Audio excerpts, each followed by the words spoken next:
Just like the street lights lit this town, like a fire in a blaze, gotta burn it down. Can't be afraid to leave this out. We got this far, don't know how. I see danger in your eyes. They know we'll burn down the night. Coming just like the sunrise. You know that we're gonna let it out tonight. We're gonna let it out tonight. We're gonna let it out just like the sunrise. We're gonna let it out now.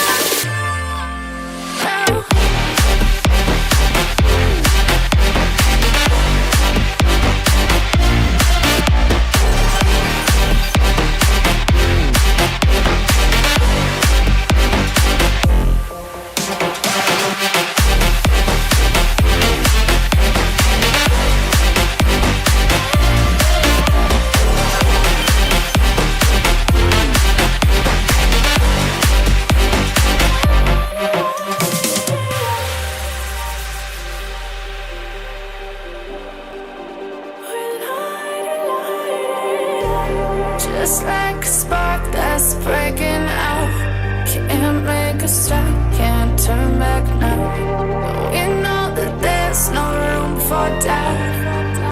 No, we can't turn back now. I see danger in your eyes. They know we'll burn down the night. Coming just like the sunrise. You know that we're gonna let it out tonight. We're gonna let it out tonight. We're gonna let it out just like the sunrise. We're gonna let it out now.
Hello, everyone. Happy Wednesday. Congratulations, everyone who survived the rapture.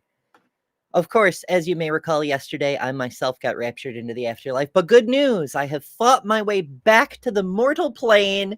I am once more among the living, at least for now. And sadly, I seem to be the only one left. The entire rest of my team is still in the other world. It's been known to happen, I suppose. But the good news is, by having physical form, I can have perfume. That's right. Some kind soul who remained anonymous sent me. It's actually a body fragrance, not technically a perfume, which is probably why it's in such a big jug. But it smells like wildflowers, and so thank you. If you happen to be watching, it does smell lovely. I appreciate it, and I'm wearing it now. In fact, which I don't know, but I love flowers. It's one of the best parts of being alive is all those little plants trying to get laid and sow their wild oats, as it were. It's delightful. Thank you all for joining me today. We're going to be discussing biblical dating from Pastor Vlad. What could possibly go wrong? But first, thanks to the stream of the damned that came over and joined us, and thank you all for being here with us this morning. I see so many friends. Ryan, of course, is here, and Ian Davenport, and Dave is with us. Hail Bigfoot. Dave has been fighting off the angels of death left and right this week. Let's see. Kelly King is hanging out in the chat. She will be back on, as she says, tomorrow, I presume. But, Jason Freer, hello. Bree is here. I don't know. I get excited whenever Bree's around. It's always delightful to see Bree. Randall Flag, hello. Spooky Bed Hair is lurking. Sumami says, what if I treat the partner I'm with like a deity? Does that count as God? It could, possibly. I mean, from your point of view, anyway. Maybe. Although, if your partner ever does anything good for you, they would all automatically be not godlike, because every god we've ever observed doesn't actually interact with humanity. It's fine. Tsumami says, I've been trying to propagate jasmine, but it's been failing every time. I don't know enough about jasmine to offer advice. Perhaps there is a science. I don't know. As you know, I grew up on a farm, but I don't know that much about flowers and botany and all that stuff. I'm just kind of here. Dave says, I am still here. F that Reaper. That's right. He can go get lost. And Neurogeezer, hello. I always thought the bigger the bottle, the better the perfume. I guess that explains why girlfriends kept breaking up with me. Oh, no. Unfortunately, size seems to have nothing to do with it. As we hear with so many things, price also doesn't have anything to do with it. One of my favorites is this, that you can tell it's my favorite because the bottle is empty, and I don't know what the hell it's called. Good Chemistry, maybe? But the flavor is called Magnolia Violet, and it's very basic. It's very Grandma's perfume flavored. It's got that undertone that every perfume seems to have, but I liked it and used it all up apparently. And it was super cheap. It was like $18 or something. So I'm sure there's better ones out there. We only know the ones we encounter, You can't know what a thing actually smells like until you get there. Anyway, we have lots of stuff to get to today, so let's go play in the woods, shall we? First up, for our morning tangent, as it was brought to my attention this morning that in addition to our delightful friend of the community, Dr. Ben, doing a debunking on the HHS announcement about how evil a specific brand of painkillers are, which is very, very well done. It's a long stream packed with medical information, debunking all the nonsense coming out of Washington. It's superb. But another friend of the community, Emma Thorne, took a stab at it, and I thought we might look at just the beginning of Emma's video, because this is, if a person can take something horrible and infuriating and make it a little bit fun, I am all for it. So let's take a listen. I said, well, let's see how we say that. Acetaminophen. Is that okay? Good idea. Let's ask RFK Jr. What was the thing he said recently? I don't think people should be taking medical advice from me. The MMR, Yeah. I mean, at least he's self-aware enough to know people shouldn't be taking medical advice from him. But also, like, who can't pronounce acetaminophen? How entitled is this asshole that he's, for fuck's sake, it's mind-blowingly infuriating. And then he turns to RFK for help. Like, why? Both of these shit stains are curses upon their families' names. My goodness. But it gets worse.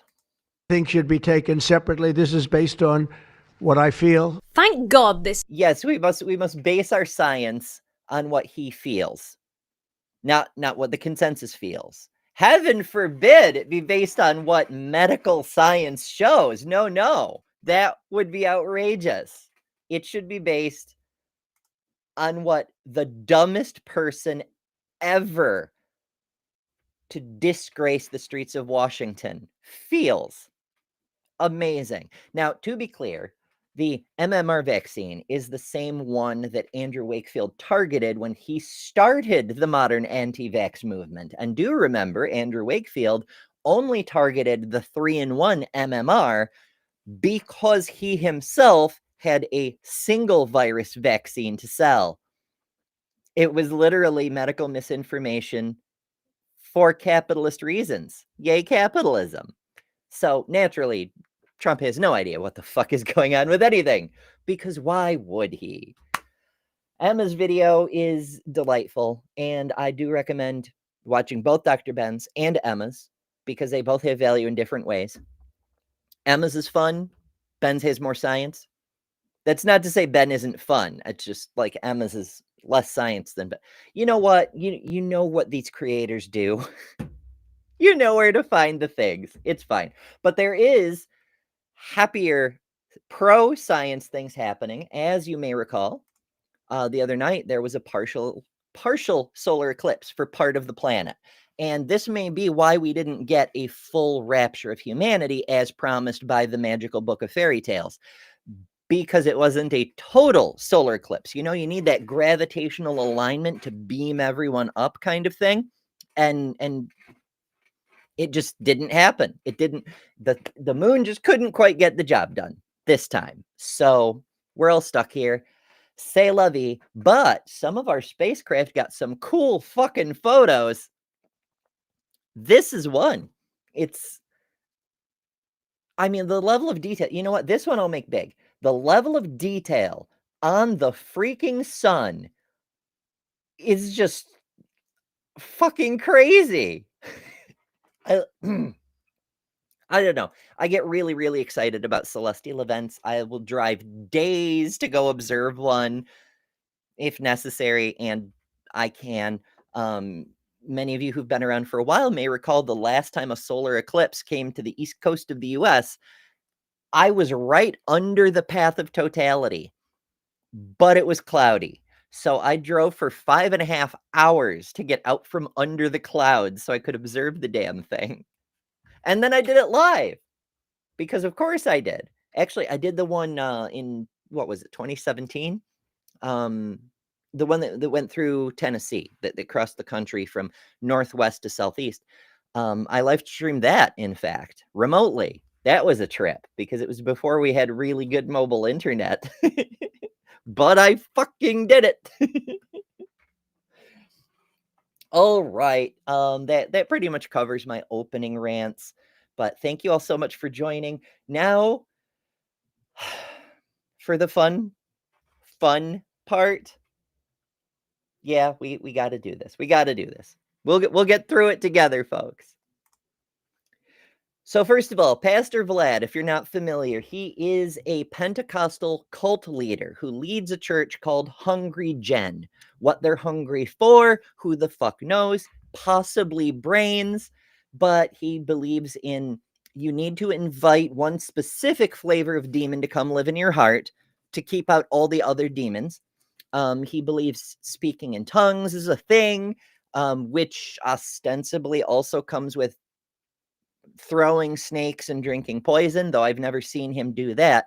But his cult isn't overtly as death cult as some of the others we've covered on this channel, like Bishop Alan Didio, who told his followers to literally die in their physical body. He hasn't done anything quite as outrageous as that. But he's like a more mellow version, because he believes, or at least espouses, all the same things. Like it's not technically wrong to be an unmarried partnership situation. You're just going to be tortured for all eternity, and people should stone you to death in this life. It's not wrong. It's not for us to judge, except we're supposed to judge. And also we're going to throw stones until you are unalived. Yeah, so that's great. It's awesome. It's super awesome. Now today, Pastor Vlad, being a pastor, is of course wearing an anachronistic watch, which is ironic. Watches being anachronistic, right? Because they're not a thing that is required anymore. But there it is. A time measure, a chronometer being itself out of time. I don't know. It's just funny to me. But also, of course, the pristine and pure white t-shirt that says submit your biology to your theology. I could go on for some length about how ridiculous and horrible that idea is, and maybe we will later. But I'm just going to set it aside for now, and let's see what the man actually has to say. Principles of courtship. So as we mentioned, we are using this terminology to just show that I just want to note real quick. Now, this is obviously taken from like a snippet of a live stream or something that this is from his channel. They made the cuts. I didn't do that. But I noticed that in the little corner, it says V school. Is that intentional? Is that an oversight? Like V school. And we're going to talk about dating, huh? Uh-huh. Okay. difference, but courtship is kind of like the same thing as dating, getting to know someone. But I'm gonna, for the sake of this course, I'm gonna use two different terminologies. Courtship. For clarity, we're going to use two different terminologies. I love it. Number one, it requires both parties to be old enough for marriage. In dating, the focus is pretty much having a good time. And people are dating at 16, 15, 14, nowadays even younger. Courtship is different because Nowadays, even younger. Nowadays, the younger generation. Oh my goodness. So, courtship, it's dating with the intent to marry. It's implied that you're old enough to marry, but that's not necessarily a requirement, especially considering when you're looking at traditional marriage, 12-year-olds are freaking eligible, which is why in 42 states in the United States, child marriage is legal. Once you marry someone, the age of consent goes out the window. And every single time someone proposes a law to ban child marriage, to make the marriage laws line up with the actual age of consent, a Republican steps up and blocks it and says, that will make it impossible for me to practice my religion, not other people's religious values, my religious values. These motherfuckers aren't just saying we need to defend religious liberty. They're saying abusing children is part of my religion. My personal, like, holy shit, they could not tell on themselves harder. And yet, 42 U.S. states still allow it. So, what do you mean by marriageable age there, Vlad? it requires both people to be old enough for marriage. There's, state has age for marriage, and then there's also, common sense. And personally, my personal opinion. Ah, yes, everyone's favorite science, common sense. The same way that for a long time people believed the earth was flat. It was just common sense. Or for a long time there's still people who believe the earth is the center of the universe. It's just common sense. We come to all sorts of interesting conclusions by way of common sense. As a youth pastor and the one who got married at the age of 24, I think that if your age has the word teen in it, you should honestly postpone dating and marriage and focus on other things. I appreciate that. I want to take a moment and recognize when Vlad does get something right. Yeah, far be it from me to tell people once they're of legal age to make their own decisions, how they should live, but that is good advice. If you're very young, maybe wait a minute before you do legal things, because the legal things get very expensive to undo. It feels like it in the moment, but there isn't actually any rush. It's just legal things. Build your finances, build your walk with God, build friendships, develop hobbies, live an exciting life, travel, win souls and make disciples, learn how to cast Maybe not so much that last part. out demons, heal the sick. Just really live your life. Cast out demons and heal the sick. Really live your life. Okay, in fairness, if you ever do come across an actual demon, you have my permission to cast it out. You have my blessing, you might say. If you find an actual demon out there in the wild, do what you need to do. I'm not going to stop you.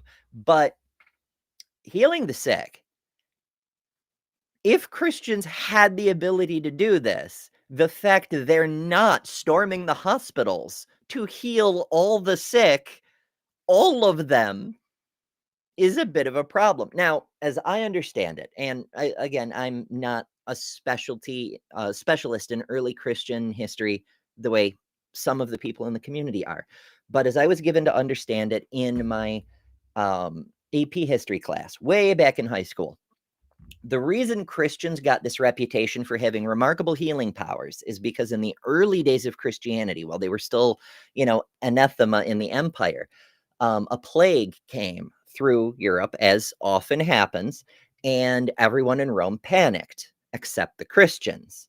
The Christians went out and helped the sick. They just took care of them, just cleaned them up, just gave them water. And as you may recall, from many, many, many diseases, most people die from dehydration or something simple that has nothing to do with the actual virus. The Christians went out of their way to do that, and they saved a shit ton of people. According to my teacher, who said, according to Roman records at the time, that particular plague killed something like half of all the people who were infected.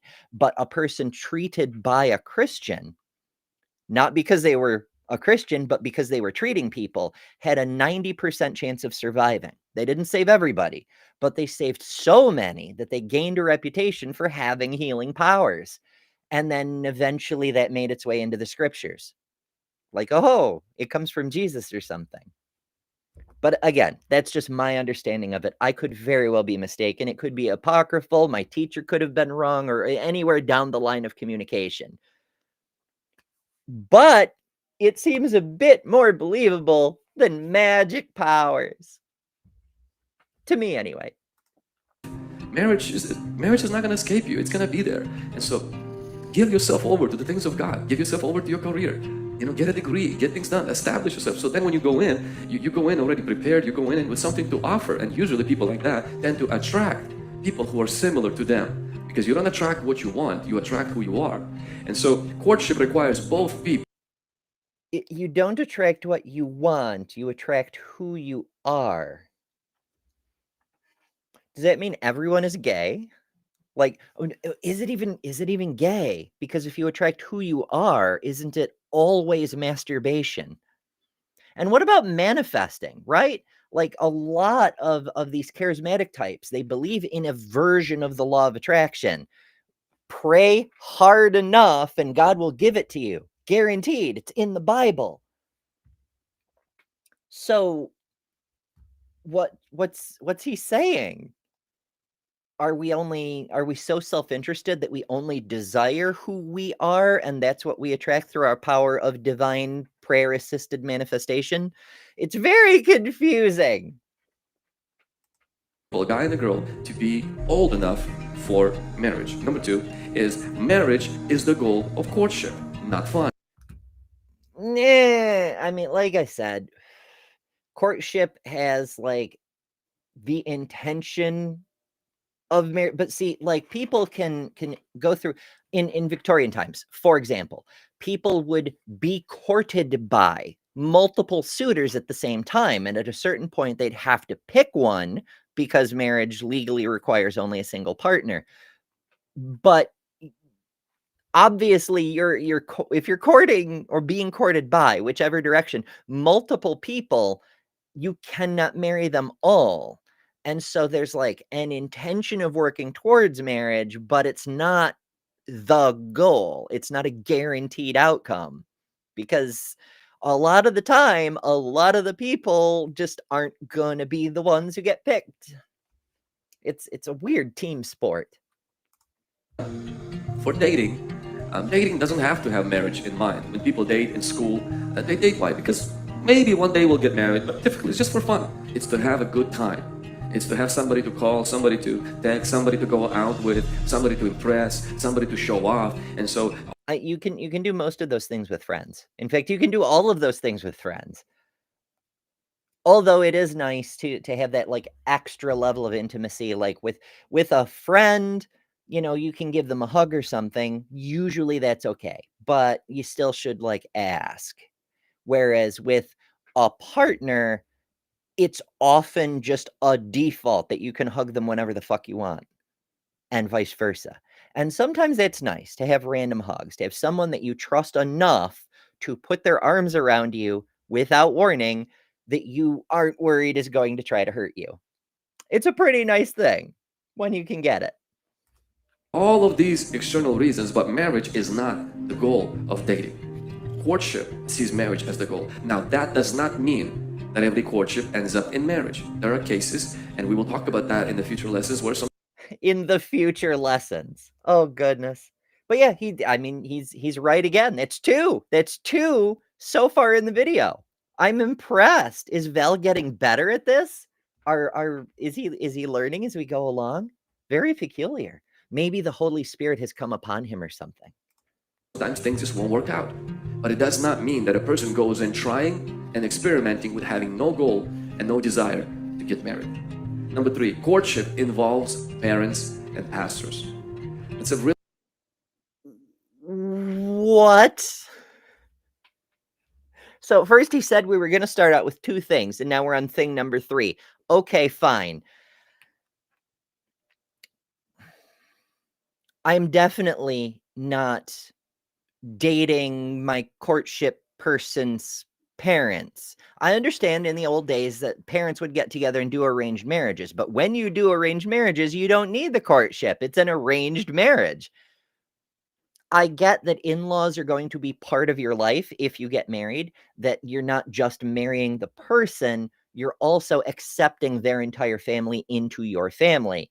That can get a little weird sometimes, but you're not like dating their parents. You're definitely not dating their pastor. That's so weird. I understand there are some sects of some religions where you're supposed to discuss your sex life with the creepy person on the other side of the confessional booth, but that's still weird. That's just not going to happen. No. Nope. Nope. Not even if they paid me. Okay, maybe if they paid me, because I'm very poor.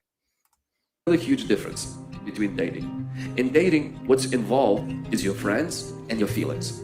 In courtship, you involve your mentors, you involve your parents. So your feelings, the implication there is when you're dating, it's friends and feelings. With courtship, forget about those. Friends don't matter. Your feelings don't matter. It's what's best for you and best for God. Or something like that. Fucking what? And that's a really big difference. See, your mentors, your parents. Now, I'm going to go on the limb assuming that Kip says, my second girlfriend and I had to date in secret because of her parents. I've run into that one a time or two.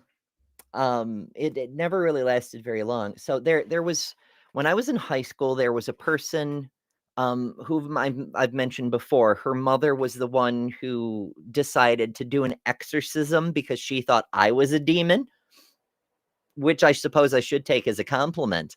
But we had to date in secret for a while because the mother thought I was a demon. Which honestly, I can't even really be mad about because it's just so. Sapphire Light says, hey baby, you're hot, but how good is your pastor in bed? I mean, if you're young enough, that is kind of important. Oh, she did not go there. Yes, she did. And you can't stop me. Ha ha ha. Braidless says, hey, Ember, how is you? Talking about evil. Of course I'm talking about evil people. I am surviving, Brainless. I actually just got back from the rapture. Those fuckers tried to beam me up and I had to fight my way back. But I can tell you a few things. First of all, they do have coffee because, of course, you can't have an afterlife without coffee. Also, holy water. as I mentioned yesterday, real holy water doesn't taste like feet. If it tastes like feet, probably not actual holy water. Just throwing that out there. But it's very hard to touch physical things when you're a non-physical entity. It's very peculiar. Oh goodness. Maya's here. Maya says, what a great way to ensure your child will definitely date someone. Yes. Let's have your child discuss all the intimate things with a non-family member even. What could possibly go wrong? They're definitely going to tell you and be honest about everything. Yeah. Alas, alas. Sumami says holy water is lemonade.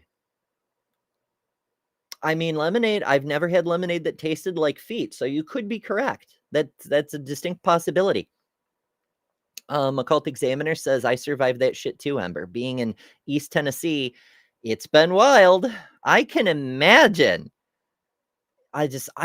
So this ma'am, this woman, when this partner and I did start dating openly, I invited her over because a bunch of friends and I would have like monthly bonfires. And I mean actual, not campfires, but like stack of pallets surrounded by tree trunks bonfires. And first of all, that was a red flag for this hyper Christian lady. But we would also get drunk and sing songs, as one does, especially as a teenager. And one day, I invited my partner. Partner's mom came. Whatever, the more the merrier, I suppose. I've just been kind of hosting events that way my whole life.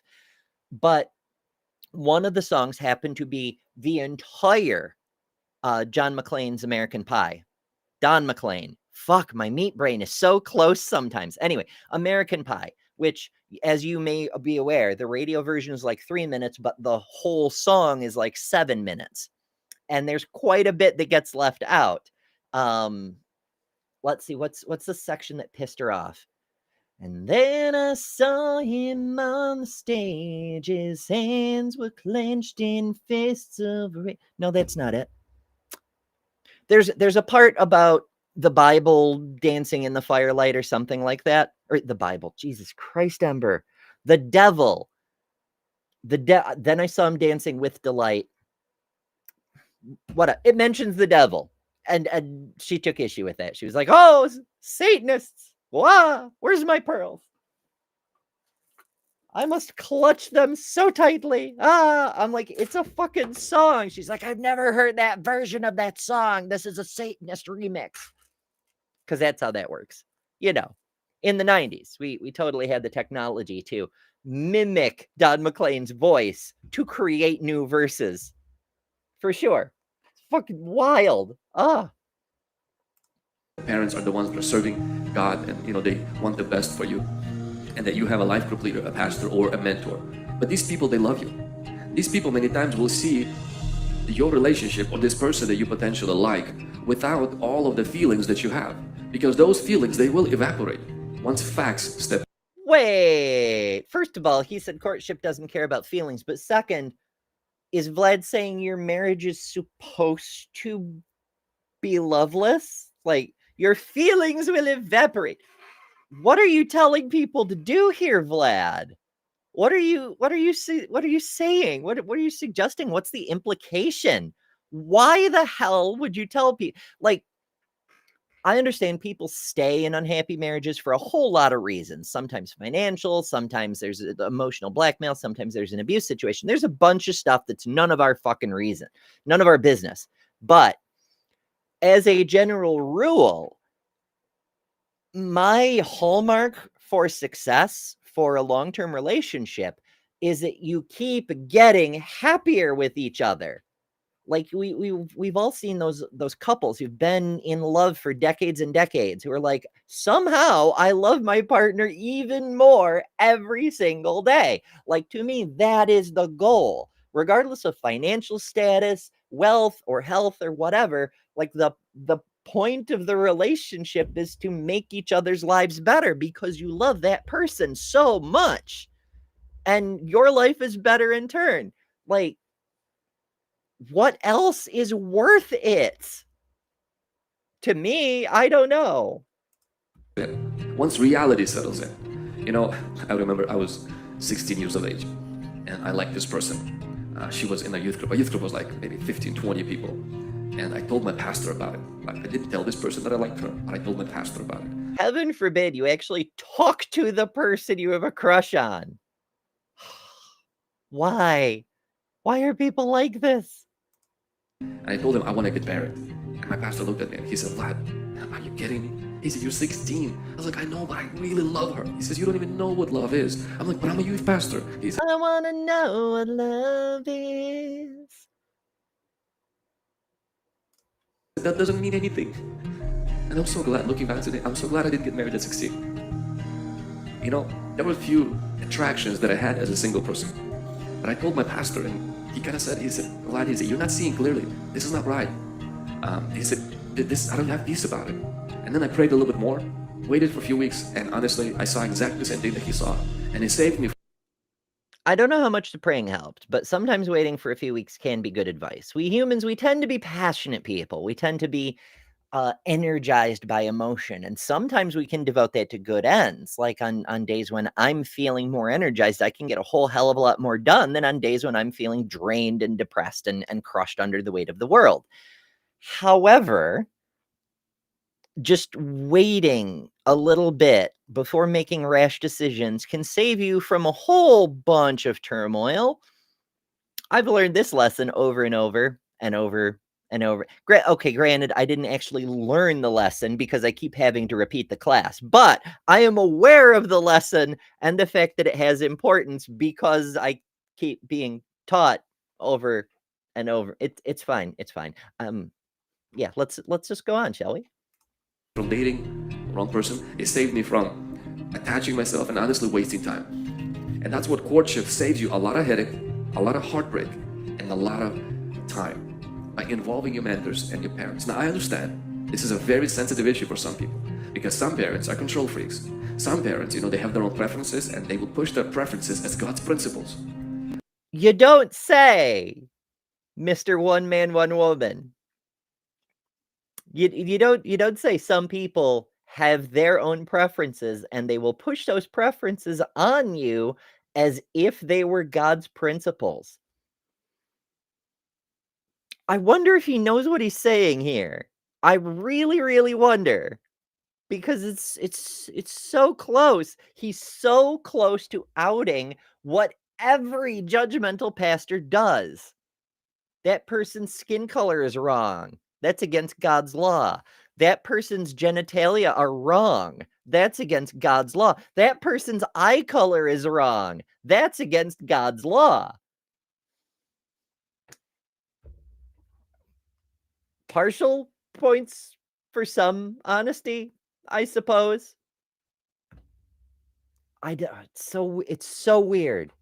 It's so weird when they're so close to getting it. That people, he knows people push their bigotry onto their children and everyone else and say it's God's law. Yeah, that is the actual problem most of us have with religion. Because there are people who do that. And there's so many people who tell them that's what they should be doing because their bigotries happen to agree. Holy crap. But you should still involve the input. I'm not saying they have to decide for you, but they do have to. Robin says left-handed, and at first I thought she was talking to left-handed Jedi. But that's another one that people, you can't date that person. They're left-handed. Think of the children. You'll be having like demon children who could be southpaws. Wow! Goodness me. Oh, heaven forfend. Be on a decision board. They do have to be in your circle of counsel, because the more counsel you have from people that truly love you, the better your decisions will be, especially the people. And then you've also got the abusive people who are like, you can't date. You're going to be a freaking spinster, stay-at-home cat lady, whatever, until you're 45 because you're my property and I need you to run the farm or whatever, Like, no, you can't. people have to have the final right of decision in their own lives, or they will be controlled by others every time. That you are gonna run to when your heart will be broken. You wanna bring them on board when you're making those decisions, so they'll walk with you through life. It's one of the best decisions that I think you can make. And that's You can, okay, so forget parents, forget pastors, people you trust to have your best interests in heart. Yes, it is wise to bring in outside perspectives. Often I will bug someone I know in the discords or somewhere and be like, hey, I have a terrible idea. I preface my ideas with that because I acknowledge that often they are really bad ideas, but I need to bounce them off another person's brain to tell if they're actually bad ideas. Because I think it's a what, let's do it. It'll be fun, or it'll be funny, or it'll make a valuable point, or whatever. I'm like, maybe I've been in the performance arts too long. I've studied improv, and I will do almost anything for the bit. So I will go quite far just because I think something is funny. But if it has value, if it has a social purpose to it, I will go even farther. And that's why I need outsiders to tell me when something is probably not a good idea, actually, Ember. Maybe don't do that. Holy shit. Oh, yay. Dr. Mordecai, we know now, like most sins of depravity, and epilepsy, is epilepsy a sin? It is the result of demon infestation. Of course it is. Of course it's demons. It's all demons. All sins are demons. Epilepsy is demons. Babies are demons. They possess your body, or they repossess your body, or you repossess something. There's some repossession going on. And this powerful demon has the name prostate. Are you trying to say that you have a prostate demon? I'm sorry to hear that, Dr. Mordecai. That's probably unfortunate. I'm not sure how to exorcise a prostate demon, but I'm sure there are specialists who can help you with that. My goodness. Yes, left-handed Jedi has been summoned. We have summoned the Jedi from the world beyond and brought Jedi back to the material plane. Ryan says, I was a twin in utero, but I absorbed them. Me too. I'm twins. We're twin eating twins. Yay. Oh, we need to talk about that sometime. Ryan says, now I have the strength of a human and a fetus. Behold. The powerful fetus spirit demon something. Yes. one of the best options that courtship provides. Number 4, courtship follows a relationship ladder. What I mean by relationship ladder, relationship has Now we're hierarchying the process of courtship. Like, this is a thing with these authoritarian patriarchal systems. Everything has to be regimented into specific steps. You have to do each thing the right way, or you're bad. You're wrong. You're gonna burn in hell. You fell off the path. You've fallen away. You are a disgrace, and just fuck. Ryan says, I'm actually quoting Dwight Schrute. I don't know who that is, but also I'm disappointed because while geneticists estimate that people like me who are fused twins make up to 10% of the human population, most people never find out. So I don't know another person who at least is aware that they're fused twins. And I would like to fix that, if possible. Left-handed Jedi says, Wonder Twin powers activate! Form of a fetus. Shape of a gobble, gobble, gobble. Holy shit. The mental image. the visual for that. I just mm-hmm. Has 4 levels, and courtship follows these steps slowly. The first level is the spiritual level. It's where you build your relationship with the other person on spiritual values. So, for example, where you have things in common and you're building things about God, you talk about God, you connect on this level, on the topic of ministry, on the topic of your values, your vision, and your faith. And if you want to talk about your valleys with a partner or not, head on over to adamandeve.com and enter code word Brentley at checkout for 50% off almost any one item, 6 free movies, 3 free gifts, and free shipping on the whole order. Not sponsored, of course. I stole that ad. I stole it because I am a pirate, a vast ye lubbers, but I enjoy the hell out of it. Now, people who say, no, man, I don't want to do that. I just want to focus on love and everything. Those things are not going to last.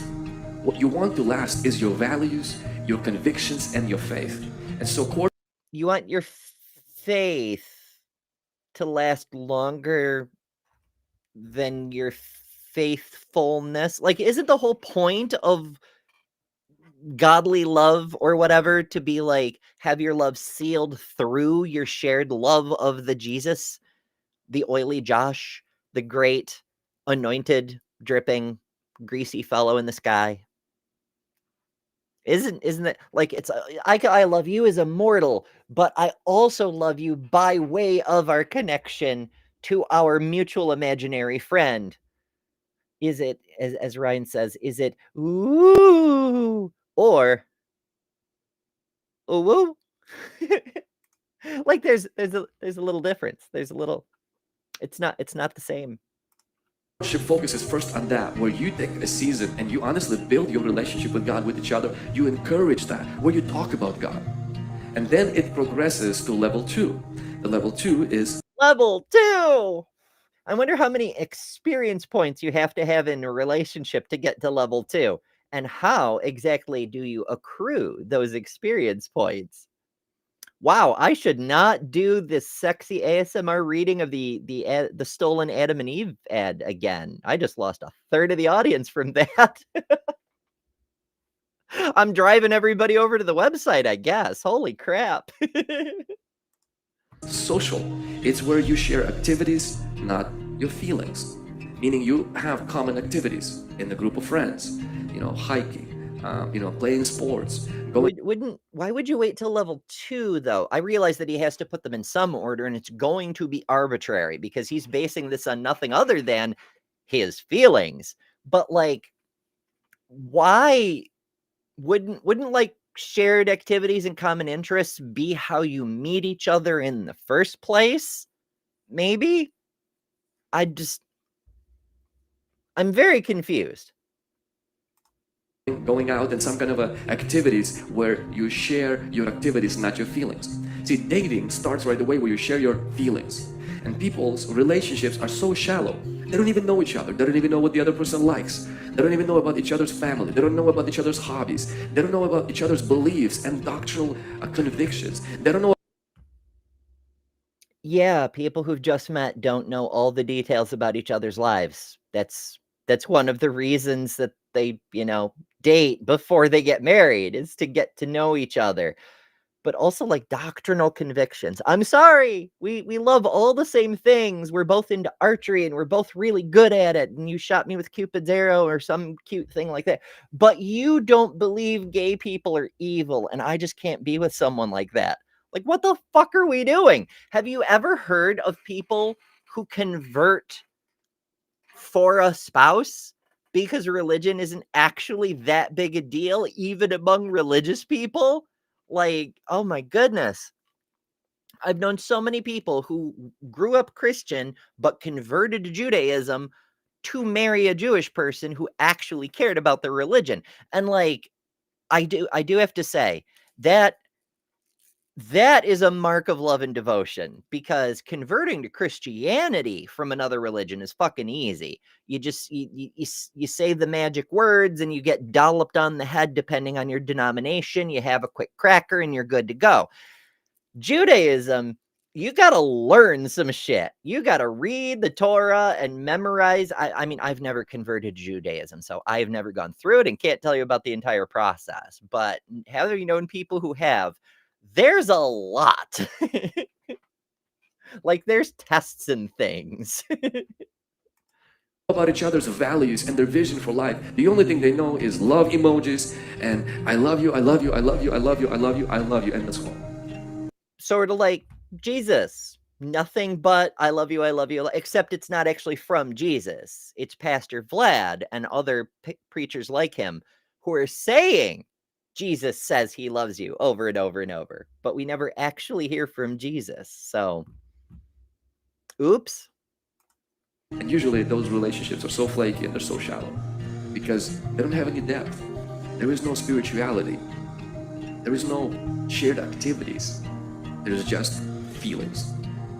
Feelings can be enough. You don't have to have shared activities. I mean, I think it's healthy, it's helpful to be able to do some of your favorite things with your favorite person, but it's not necessary. And in fact, it's often more beneficial to have activities that you don't share, so you can continue to be independent individual people who doing your own things. Like, you know, if you date an artist and you're not into art, for example, and they make cool freaking sculpture, you don't have to be part of that. And in fact, the fact you're not right up their butt the whole time means you get to see the finished product and be proud of them for something they did on their own because they're a whole person. For example, Feelings are like weather, they change. And then courtship progresses after that. Now, these could take months, these could take longer, but you don't skip over these. This is not like, hey, on the first date.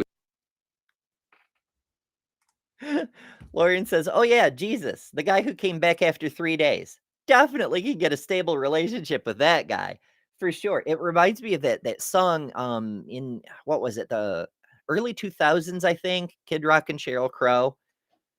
I haven't heard from you in 3 damn days, so I like hung up your picture and put all the gifts you ever gave me in a box and threw them away. Like, it's been 3 days. I'm like, how impatient are these fucking people? It's been 3 days.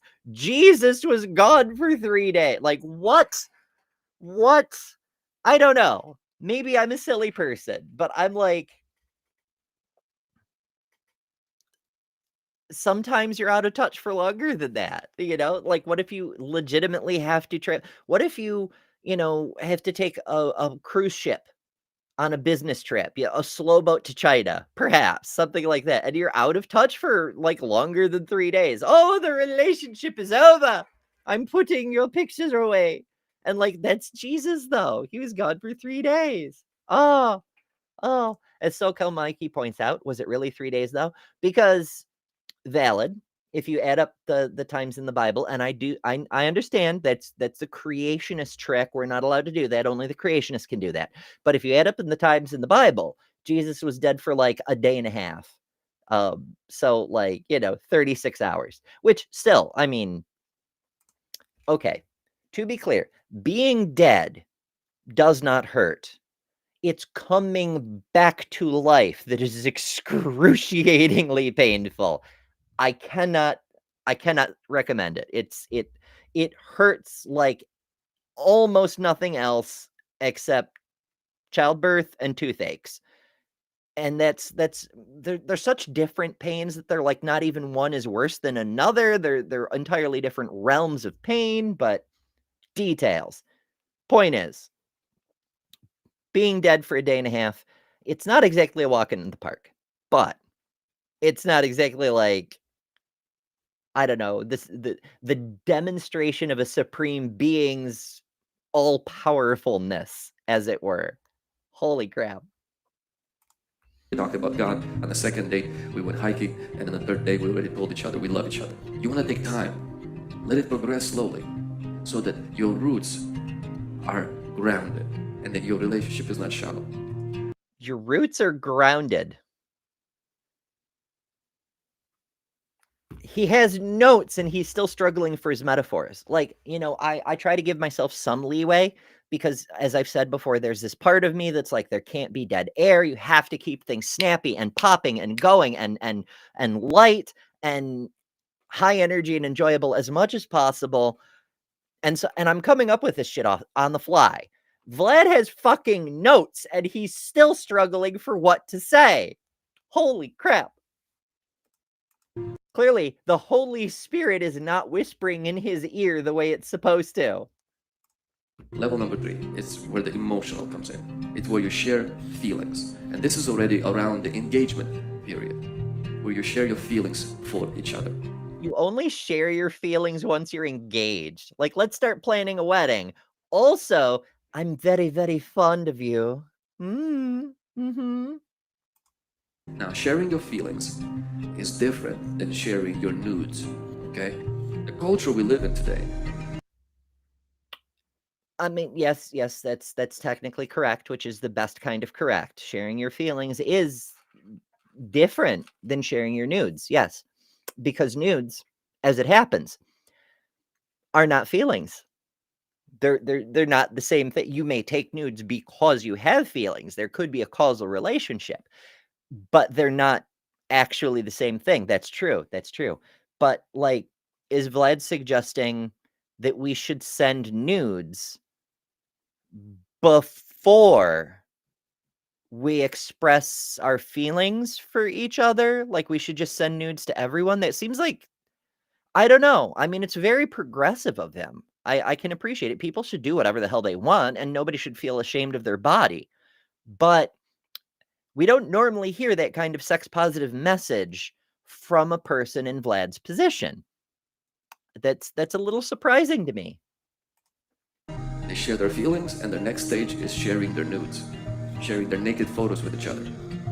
That's not how Christ wants us to have a relationship. Right, Jesus wants the nudes first. If he doesn't like what he sees, he's not coming for you. No coming of the Lord for you. Andrew says, I think he said moods, not nudes. I don't know. It's hard to tell sometimes, but I think he went on, and it was probably after you typed this, but he went on to say nudes, naked pictures. But yeah, I mean, if you want to send them before you decide if you like somebody, I'm not going to tell you no, but it doesn't guarantee you're going to end up with somebody that you actually like if you do that. I don't know. Bree says, I got confused and sent Vlad some nudes to make him feel better. My bad. I mean, he seems to be saying it's a good idea. I don't know. It's very confusing the way these pastors talk, the way the things they say. They don't seem to understand the entailments of the things they're proposing, which is why they believe in doctrines and translations and things that are filled with mutually contradictory ideas, because they don't know how entailments work. But nonetheless, here we are. He outright saying, send nudes before you express your affection for somebody. Oh my goodness. Sapphire Light says, Jesus, I sent you my nudes. Please respond. Why won't Jesus answer me? I think he's blocked us, folks. I think Jesus peeked at us when we were all little babies, because he is, the holier you are, the younger you want the nudes, apparently. I mean, Muhammad was like the holiest dude who ever lived, right? And he was into like 9-year-olds, I guess, according to the Quran. The holy book itself says that. So, oof. So Jesus, being God itself, is like peeking at us in the womb or something. I think that's in the Bible too, come to think of it. And so he's already seen, he's not interested, and that motherfucker blocked us. That's why he doesn't answer. He blocked every one of us. So inconsiderate. We share things spiritually, we share activities, and then we begin to share our feelings. And this is around the engagement period. And then the last stage is when we share our bodies, and that's the physical state. So we share our bodies, but only in picture form. And then we get engaged, and then we share our bodies. So you're like, you're doing stuff with people, but you're not doing stuff with people, if you know what I mean. And if you want to do stuff with people, you know what? I'm not even going to run the ad because I'm afraid I'll drive away the remaining viewers. But you know what I'm saying. It's the wedding time. And so this is the progression of our feelings, of our emotions, our words. Can you imagine, Vlad is a little more progressive when he says we should do the adult thing sometime around wedding time. Or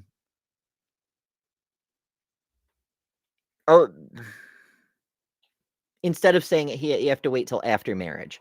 And I get that, but like, can you imagine dating someone, courting them, if you will, for a couple of years, finally confessing your strong affection for each other, and then like the day before the wedding, you're finally getting physical or something, and they're just not good, possibly because of purity culture, possibly because they've never made it that far in a relationship before, whatever the case may be. They're just not good. You're not physically compatible with each other. Or maybe they're very good and you're the one who's not good and you're just not into safe words and all that. I don't know. But for whatever reason, it doesn't work out. So you end up having to call off the wedding that you've already paid deposits on and got all the bridesmaids' dresses and everything. The cake is made. You have to call it off because you realize, I just can't bone this person for the rest of my life. No. It's not. No, you have to find out your physical compatibility early enough in a relationship that you can say, you know what, this isn't going to work. I still like you. We can still go hiking together. This just isn't going to work on a physical level. Like, I don't know. That's my advice. It'll save you a lot of heartbreak and possibly some diseases. And our physical. In dating world today, it's the opposite. You right away go and you're sleeping with the person, and they usually never develop any shared feeling, shared activities. They never develop any friendship. They never develop any connection. Parents aren't involved. Marriage is not the goal. We're just simply having a good time. Now, yeah, and there's nothing wrong with that. There's nothing. In fact, it's arguably better to date people when you don't have marriage as the explicit goal, because like there's so much pressure. People are like, so we just met, but this is with the goal of getting married, right? Like if we're not going to do the specific thing, there's no point and I'm out. Like, just have fun with the people. And if they're people you like, then maybe think about marrying them after you know that. Compatibility is such an important issue. But as Lil points out by sending a $2 super chat, thank you so much, Lil. And Lil says, you're always compatible with a super chat. And that's solid advice because, while I do appreciate everyone who's here, who's viewing, who's commenting and spreading the love and spreading the humor, people who hit the like button, people who use the share button, and those of you who are new, people who hit the subscribe button, because we would love to see you back here. We're here every Monday through Friday, 11 a.m. Eastern.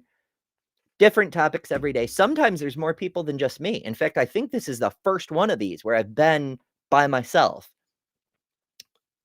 But yeah, we have people come in, people come out. It's an adventure. We'd love to see you in the future. So do make sure you're subscribed.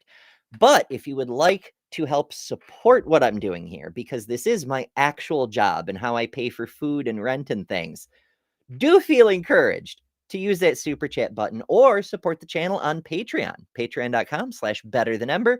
Join memberships. There's all kinds of perks. There's a bunch of things you can do, including super thanks. If you're watching this video after the fact, you can still send a super chat. It's just called a super thanks, and you do it in the comments section. But I will make a point of recognizing it and shouting it out and possibly even reading it if it's something I can say on air on the next live stream. So, keep that in your back pocket. Super thanks are a thing, and I appreciate those just as much. So, all right, enough with the ads for now. But thank you, Lil. I very much appreciate that. You may say, well, I like that better. Well, look at the results. People end up not finishing their careers, getting their hearts broken. The value for sexuality and their body is so low. They get pregnant with children who grew up in broken homes. A lot of times. Isn't it weird that these same people who are so often anti-abortion, anti-bodily autonomy, anti all the things are like, your divine mission in life is to create as many babies as possible, but don't have babies outside of marriage. Like, it's so contradictory. I don't understand how there's this whole, you can't do anything to not have a baby ever. It's wrong. It's sinful. God will hate you and burn you for all time. But also, don't have babies until much later in life, and you're married and locked down, and like, what is wrong with it? Hurts my head because it's like, if you have a child with a serious birth defect who will suffer in life, that is a valid reason to have an abortion. I mean, bodily autonomy means you don't have to have that reason. But if you have that reason, if it's a child of rape or incest or any number of other problems, these same people will say, no, you can't abort that baby because giving the baby life matters more than everything else. At least they'll have a life, even if they suffer. But at the same time, they'll turn around and say, well, you don't want to raise a baby in a broken home. But then they'll have a life, Vlad. If you have a baby outside of marriage, which incidentally, not the same as a broken home. A broken home is, when there's like a very bitter divorce kind of situation. Like a person who's married and one spouse dies in a war. That's not a broken home. That person is just a widow or a widower, like single parenting happens for many, many reasons. Those children are still fine. Like, it's harder on the one parent, but the children are still fine. And more importantly, they still have a life. Like, where is the emphasis on this? Why this whole, you have to live your life a certain way, and then the justification behind it conflicts with other justifications for different things? It's almost like those are just excuses, and the actual reason is just so you do what I say. It's just control. Almost. It just kind of, it seems that way. There's a saying, mind what people do, not just what they say, because their deeds will betray their lies. And I kind of see that here, because on the one hand, you've got them saying, you must bring children into the world no matter how much suffering it'll cause you or the child. And on the other hand, they're saying, oh, don't bring children into this one specific kind of situation because it'll cause far less suffering than these other things. But we can't have the child suffering.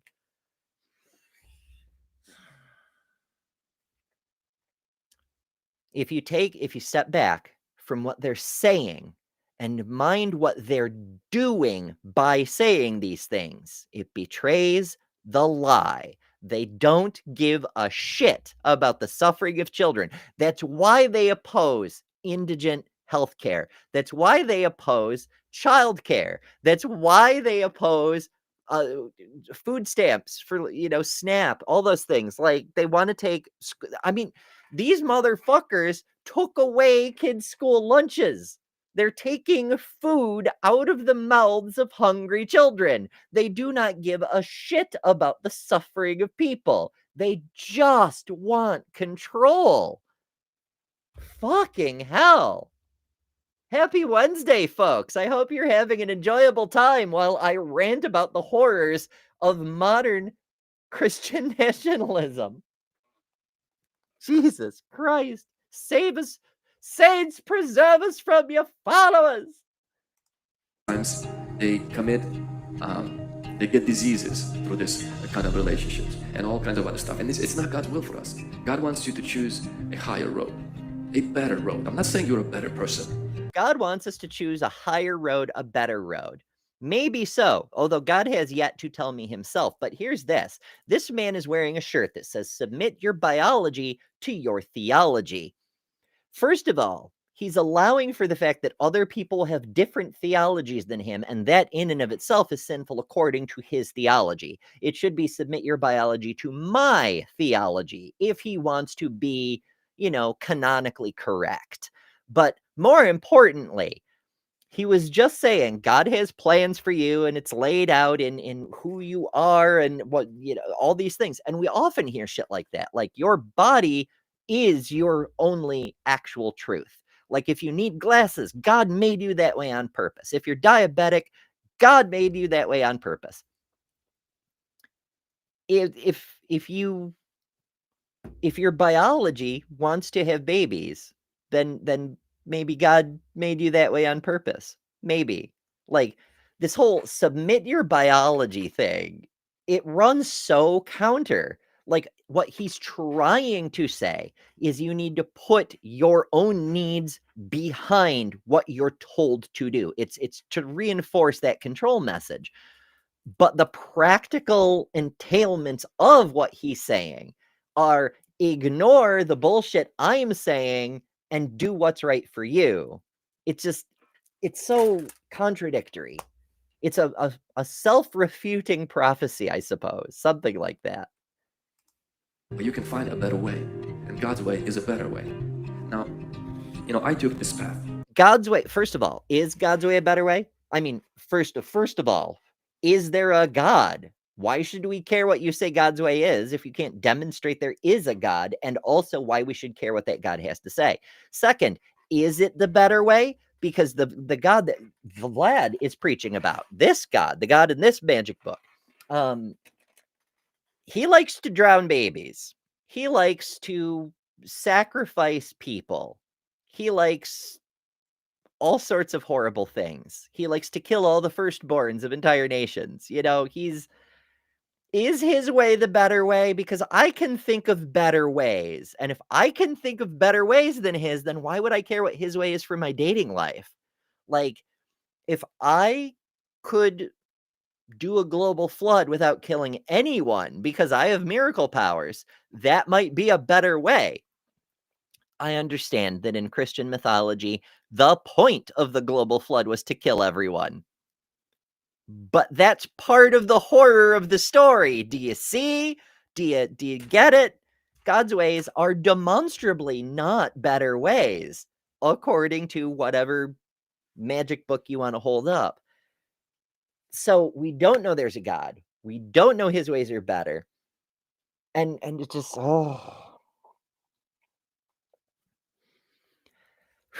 I'm getting all kinds of worked up. This is why I usually have co-hosts, because I tend to get a little worked up, and I'm trying not to like fly off the handle, and it just wouldn't be productive, shall we say. And this is not because I'm better than other people. It's not because I'm the smartest person, but you can say that again, my friend. I was trained in my younger years. I read a lot of books on relationships, on courtship, and on dating. And I made a decision. I want to do it God's way. My parents gave me a good example of how that's to be done. And so, how do you know? Like, how do you know what God's way is, right? And that's the third point. How do you know what God's way is? Because if there is a God and his way is better, how are we to know? Because whatever Vlad's thinking, whatever he read in those other books about dating and relationships, how do we know it's God's way? Unless it's either A, in the magic book, and what does that say about relationships? Take any woman you want and pay a small fee to her father for damaging his property? Like, what is God's way? It's what Vlad says. Because you never hear from God, you hear from Vlad. Like, that's the whole point, right? Is convince you need God, but God only talks to Vlad. So you need to do what Vlad says for the glory of his invisible friend. Holy fuck. Oceanus Helios says, if I had their God's powers, they would be instantly gone for putting too many words into my mouth and pretending to speak for me. That sounds like a just but wrathful God. Like, oh no, you didn't. Like, holy shit. I mean, that's sort of like blasphemy has a few different ideas behind it. People have different thoughts on what blasphemy is. One of the most fundamental is taking credit that properly belongs to God and giving it to someone else. Like, say, if the doctors cure your cancer and you thank the doctors instead of thanking God, blasphemy, right? That sort of thing. But speaking on God's behalf as if you had the authority, that's kind of blasphemous. Wowzers. When I met Lana, Seth, thank you for noticing. I mean, compliments are compliments, but like, I've been doing shows for years. I am perfectly capable of doing an entire show all by myself. I have done it. I like to think I'm fairly good at it, and people keep coming back here, so maybe I am, which is another reason you should share the show, because the more people come, the more it helps me keep doing this. I enjoy having other people around. It's easier on my voice for one thing, but also it helps bring in diversity, right? That naughty, sinful word. But I appreciate the value of diversity. I understand that my perspectives are mine. They're very limited by my point of view, my personal experiences. I want other people's points of view. I want to highlight other people's points of view.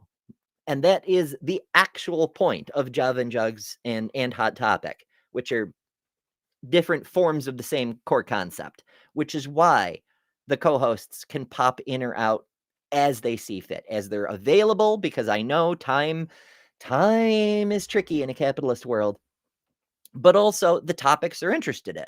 I don't want people to feel like they have to be here every day, like it's a job.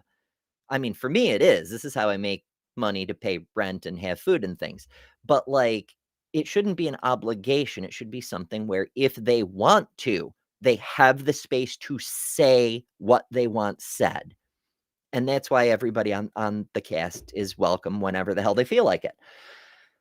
But I don't actually need someone to hold my hand to get me through a show. And I appreciate that recognition, because even though I have been doing this for years, a lot of people are new, and welcome new people. We love to see you. Not a lot of people seem to realize I am a competent broadcaster entirely on my own most of the time. Sometimes I do get a little worked up though, but that's okay, because we come here for the fucking tangents. Literally a t-shirt and also a hoodie and also a sticker. Yay, merch. Go capitalism or something. we took a season. She lived very far from here, 3.5 hour drive. And so we got to know each other. We tried to plan things around church, conferences, hiking trips, some other activities, to build activities. And within about 3-4 months after I got to know her more, I met with her pastor. I met with her parents. I asked for permission. Shouldn't you meet her pastor first to like understand that you're doctrinally on the same page and you don't have to declare holy war and like convert them at sword point or something? Maybe. I don't know. I'm silly. To marry her. I asked my pastor for his blessing. I asked my parents, and then I proposed to her. And then after that, we started to become more emotionally engaged. And when we got married, that's when our physical... Why would you propose to somebody before you're emotionally involved with them? Like, is it because you've gone through all the steps? Like, hey, we've gone for hikes together. We've made clay pots together. We didn't kill each other. I met your parents and they didn't kill me. I met your pastor and he didn't exorcise me and I didn't curse him to the eternal hellfires. Like, clearly it's meant to be. Also, I'm kind of fond of you. Like, oh, I've gone through all these steps. Now you're invested, right? It's the sunk cost fallacy. Maybe that's why. I don't know. It just seems so strange to me. Relationship took off. And until then, that physical relationship, was bare minimal, almost non-existent. Why? Because we have a whole marriage to explore each other's bodies, to explore that. But you don't know if you're compatible. I mean, bully for you if you are, you finally get to that point and you're like, oh, this is the best thing ever. Great. But you don't know. Like, what if, for example, Vlad were dating a person who is intersex, and like most intersex people, did not know they were intersex. And so you get to wedding night. You're legally married. No going back. You have to go through divorces and lawyers and all this expensive shit. And you just spent a fuck ton of money on the wedding and all the other stuff. And you get to the honeymoon suite and you do the thing and ooh happens or ooh happens, as the case may be. And you discover you don't have compatible plumbing. What do you do? I mean, ideally, you'd love the person anyway, because as Vlad pointed out, love is not the same as the physical side of things. This is why other languages have different words for those feelings. There's like passion, and then there's lust, and then there's caring, and like, but we're not good at those. The Puritans put it all together into a single thing. It's all love, which makes for some weird situations. Like when you say, I love my meter-long rainbow shark, which I do. I love my meter-long rainbow shark. I probably should name my meter-long rainbow shark. Suggestions, perhaps, in the comments. But anyway, I don't love my meter-long rainbow shark because we don't have compatible plumbing. And also, it's a stuffed animal and can't consent. But details. Holy crap. Like, what do you do if you don't? Eric Wander says that's exactly how I do it. Woo, woo. That's true. So Bobby says, I think an essential part of love is eros. Yeah, that kind of love. Definitely. And that's what they mean when they say that kind of love is special, because otherwise it's not that kind of love. Absolutely. Like you can have the deep friendship love, the familial love, the all the different loves. But if there's no eros in your agape, then it's not that flavor of love. That's why they set it aside and make a big deal out of it, like having weddings and shit. Like we all understand it on an emotional level. We just have trouble with the words for it. And that's intentional because our language has been mangled. Physical relationship. But until then, I wanted to explore her personality, develop friendship, develop activities, get to know her as a person, and develop. Muttley Bud Eric says, I got rainbow shark do do do do do do stuck in my head now. I should make a song. I should do like get out my green screen and do a little video with like the rainbow shark. I don't know how I would do that because it is a meter long and it's a stuffed animal. Like, how would I support that thing to make a video? But like, I should make a video where it looks like, I know I could lay it on a green screen and then I could just film wide so I can move the whole frame around and make it look like the shark is swimming. Maybe that would, but anyway, I could set it to music and what you gonna do when Sharky comes for you? Oh goodness. I'm incorrigible.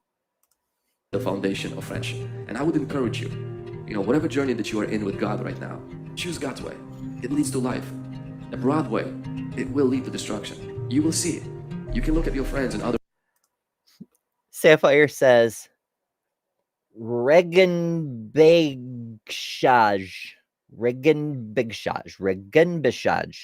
I am not pronouncing that very well, but it's fine. Google says that's the Swedish translation for rainbow shark. I mean, I appreciate that, but I'd like something I can pronounce. Perhaps.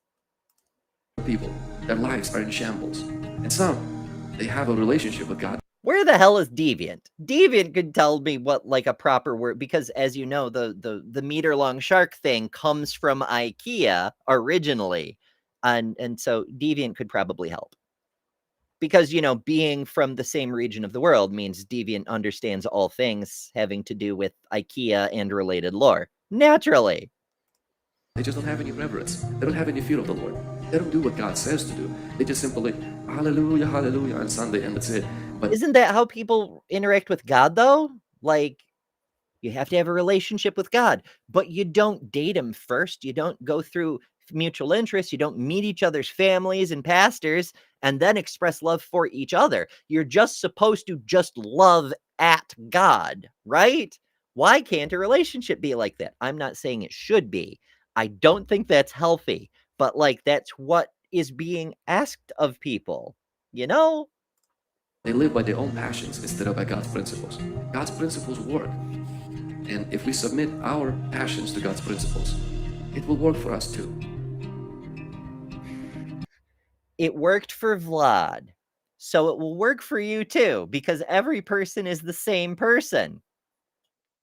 As Vlad himself knows, I'm sure he's never gotten mocked or bullied for physical characteristics about himself, which I do want to point out.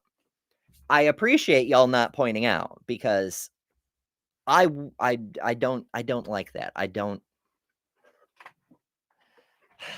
like people who make fun of Vlad because of his physical characteristics.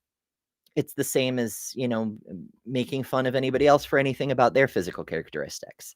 And I've seen people's chats who are like that. Like it's regardless of what it is, an ad hominem is never justified. It only shows your argument is weak, saying he's wrong because he has X thing about him, like he's left-handed, or he's a white person, or he's a man, like any of these things. No, that's not why he's wrong. He's wrong because his ideas are bad, and we can show that, you know? We don't have to resort to first grade name calling like freaking Nancy Mace or something. So yeah, but that's a better video from Vlad than we usually get. It's not great. There's a lot I disagree with about, but it's not as bad as many we've seen before. So I do appreciate that maybe he's learning and growing or something. Oh, yeah. Andrew says, YouTube is pissing me off. Every 3 minutes, it's trying to show me an ad, but it doesn't show anything. It just freezes the stream. I have to close the window and restart the stream. Oof. That's, I don't know. I understand there's a lot of glitches with the ad blocker system they've put in place. And that's probably screwing up a whole lot of things, but I don't know. I mean, I have my phone open so I can interact with the chat more easily, in theory. But I don't actually know what's going on with that sorts of stuff.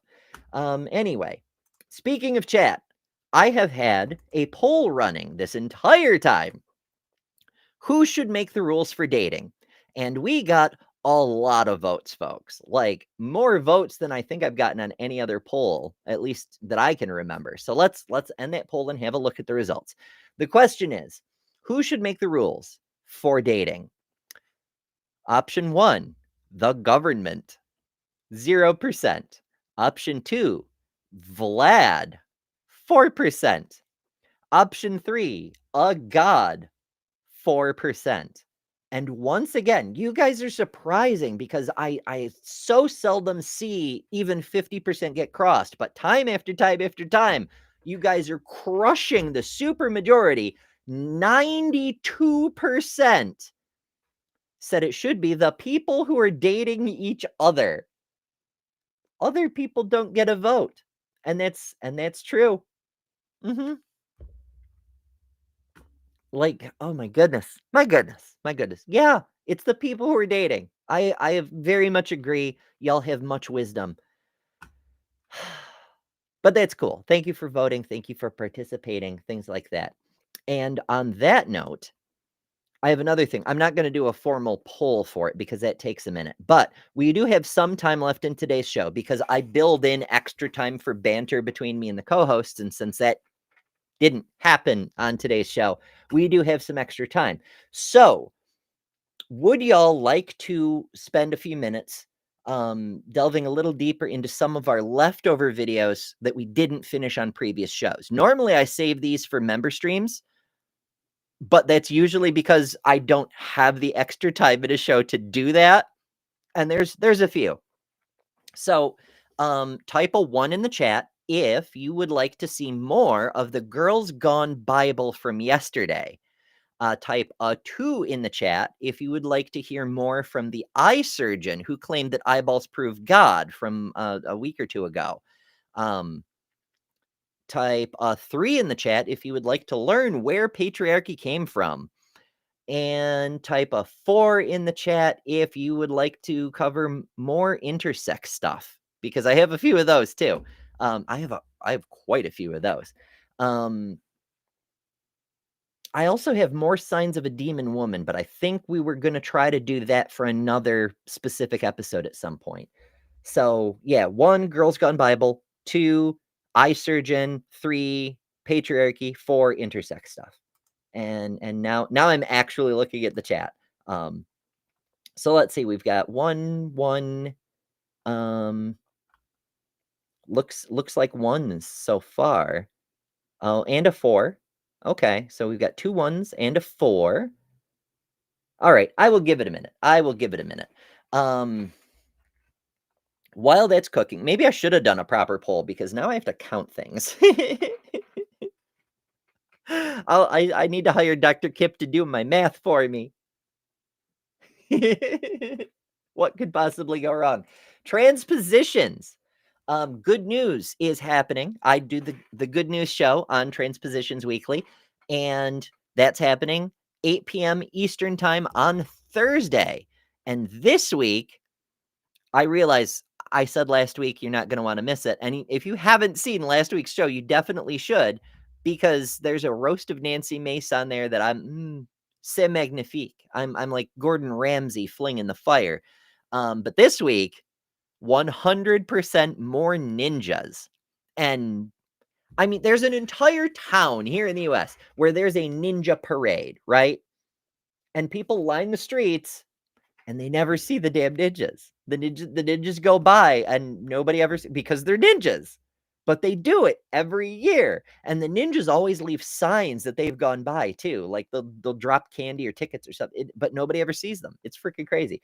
Now you can actually see ninjas. So make sure you come over to the Transpositions. Make sure you subscribe. Make sure you watch the videos you want to watch, because holy shit, we need the watch time. But also check out good news, because we have good news, which is a thing we need more of in the world. But also, I think you'll enjoy some of what we're doing over there. I do believe that if you enjoy watching me doing this, you may enjoy good news. So do give it a chance if you have the opportunity. Okay, so we've got 1 number 1, 2 number 1s, 1 number 4, 2 number 4s, a 1 or 2. So let's say 3 1s and 2 4s. Another number 2. So 3 1s, 2 4s, 2 2s. 3 1s, 2 4s, 2 2s. A 3, just to throw things out there. 3 1s, 2 4s, 2 2s, 1 3. Are you keeping track? 2 or 4. So 3 1s and 2s and 4s. No, 4 1s, 3 2s and 4s, and a 3. Okay, I'm losing track. I balanced them in my head for as long as I could. It looks like number 1 is a very slight advantage. So we'll go with that. What did I say? Girls Gone Bible from yesterday. That's right. All right, so let me open that up. Where the hell were we? I know we didn't get super far, but it was starting to get interesting towards the end. Well, it had been interesting for a couple of minutes, but I do digress. Did I write it down? I may have written it down. I did not write it down. Curses. C'est la vie. somewhere in the 20 minutes-ish mark, perhaps. We'll find it. We'll find it. Let me bring the lasses back on stage. I mean, technically, this is related to biblical dating, kind of, sort of, maybe something like that. Right. All right. Let me get the playback speed up to speed, and let's go. And that want to be like me and that are listening to me and actually respect me, I have to live a wholly respectable life. Yeah. And there were moments where I thought to myself, I'm never going to be able, how am I ever going to be able to do this? Just lay all this down. But That's a valid thing. Like, so for anybody who missed yesterday's show, first of all, how dare you? But second of all, what they're talking about is they're doing purity, don't be with anyone until you get married, and all this assorted nonsense, which is why it relates directly to what we were talking about with Vlad. But this host, at least, and the other one is strongly implied but hasn't actually said, this host has not been that way in her life until she reached a certain point where she got extra fundamentalist. So she had been promiscuous, she was with someone, and then was like, I need to drop a wall. And now that I've already been promiscuous, I need to save myself for marriage. I don't understand, but whatever. Say la vie. Okay, first of all, adult fun time always requires active consent, right? It's not a default. It's not a right that a person can presume. It's not a thing that can be assumed. It always requires consent. And you, as an independent, autonomous human being, have the right to withdraw consent at any time, even partway through the act. So you don't even need purity culture to say, I'm not consenting. That's all. You don't have to explain yourself. You just don't consent. And the person you're with has to respect that. If you want to explain it to them, you can go into your reasons why, but you don't need the justification. I understand her hesitation to draw a boundary. Whether it's a rational boundary or not may be discussable, but it is her boundary that she has a right to draw. To say, I don't want to do this. It doesn't have to be backed up. You don't have to have all this religious reasoning for it. You can just say that. But if you want to offer the reasons, that won't undo the legitimacy of your boundary. I understand her nervousness. How is a person that I've been sleeping with going to react when I say I need to save myself for marriage after we've already been sleeping together? But that's not the important part. If the person does respect you, if the person does want to stay out of jail, then they need to respect your boundary, even when a new boundary appears. Oh, I didn't agree to that. Cool. You're free to leave. You can go find a different relationship.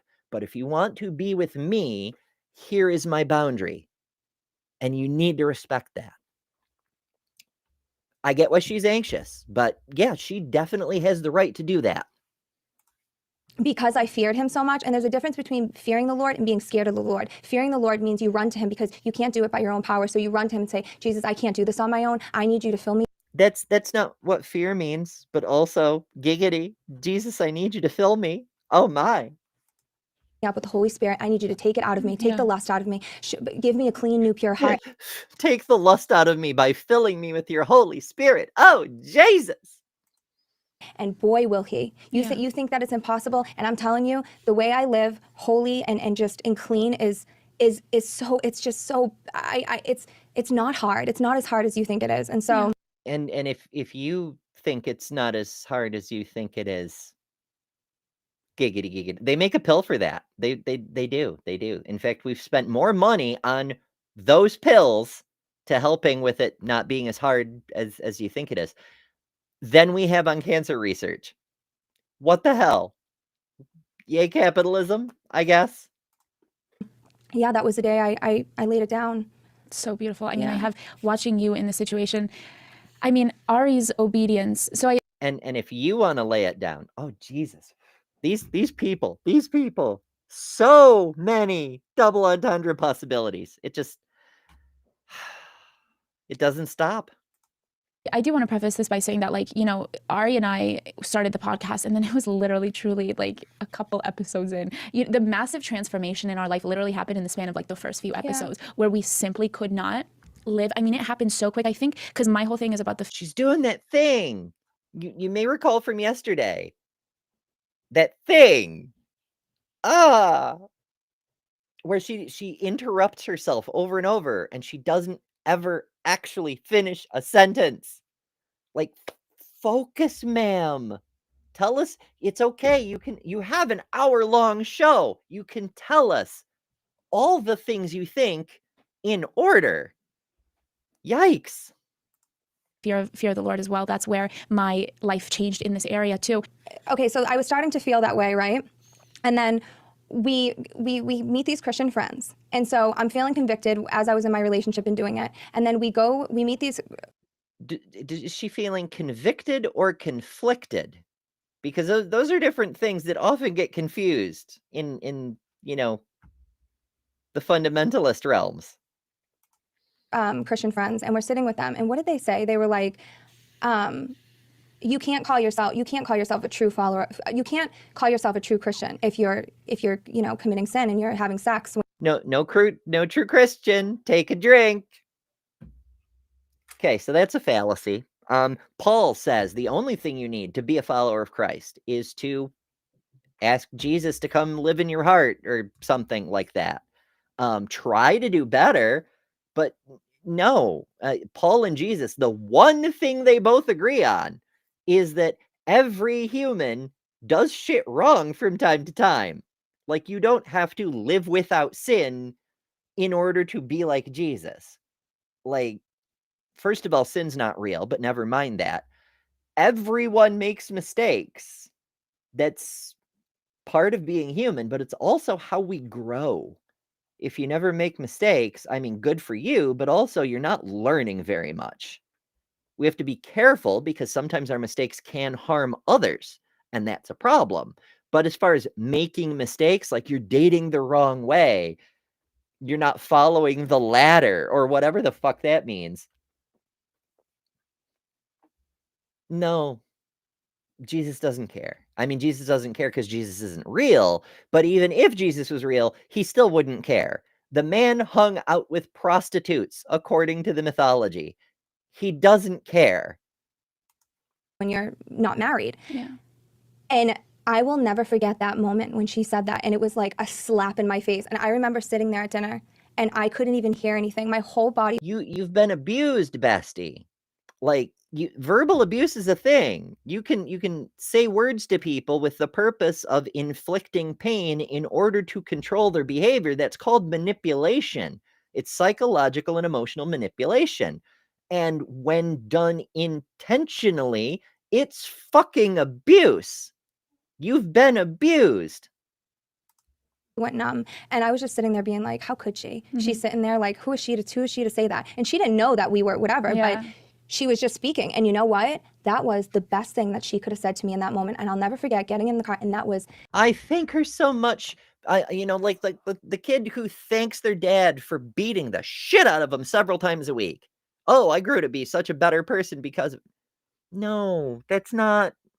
You shouldn't have to go through that. And also, it was you who became the good person. Like, the only thing I ever learned from abusive relatives, physically abusive, emotionally abusive, whatever the case may be, is what not to do when I became a parent.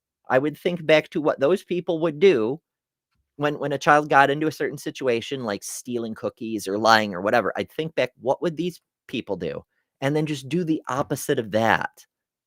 Like, fucking hell. No, if you manage to become a better person because you were abused, that's not because of the abuse. It's in spite of the abuse. You shouldn't... There's other ways to learn lessons than being harmed at the deepest levels of your being. Holy shit. And also, did you really learn it? Or did you suffer and you want the suffering to stop, and so you comply with the requirements and demands?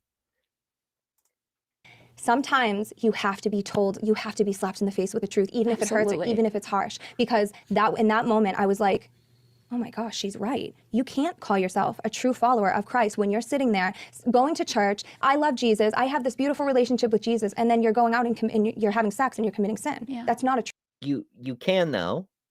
I mean, you can call yourself whatever the hell you want, because again, and I cannot stress this enough, Jesus isn't real. At least not in the present. Perhaps there was a historical being called Jesus. Perhaps there was a carpenter who came out of Nazareth and fled in 2 different places at the same time and met his followers in 2 different places at the same time. Whatever. But that doesn't matter, because if there was such a person, he's dead. And that's I mean, on the one hand, it's a damn shame, because I heard, he was pretty good.